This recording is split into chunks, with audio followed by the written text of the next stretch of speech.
Hi guys, it's Stacy Folk, your old plastic surgeon. If you still have the silicone implants that we placed over 10 years ago, it's time to start thinking about replacing them. So studies show that at 10 years, rupture rates are 7 to 24%, and it goes up exponentially after that. You may think everything is just fine, but unless you're getting an ultrasound or an MRI, you have no idea if your implants have ruptured.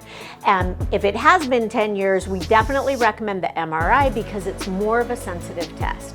So we've included a prescription that you can just print out and write your name on. And if you're in Denver, we recommend Cherry Creek Women's Imaging Center because it only runs about $500.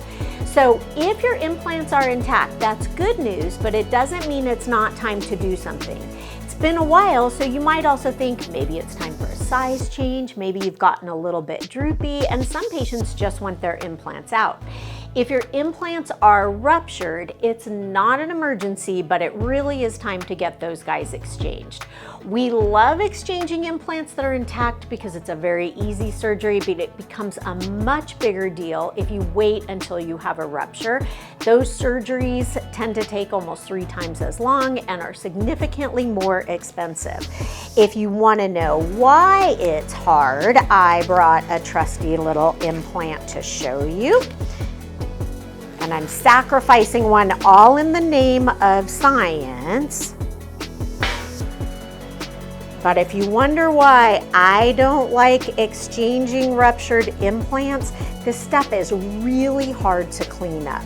So what I recommend you do is get a study if you have not had one in the last year, and also make an appointment to come see us. You can definitely do a pre-consult with one of my nurses so they can get you in a lot faster and streamline everything. And start thinking about what you want to do at this next surgery, whether it's just an easy switch out for something very similar to what you have now, whether you want to go bigger or smaller, or whether you think you need a lift. If you do have ruptured implants, we do also use a mesh called an internal bra in a lot of patients. And if you're wanting to just remove them, we can talk about what expectations are on how you'll look. So I look forward to seeing you. If you've exchanged your implants somewhere else, then everything's great. But now it's time to start thinking about what to do next.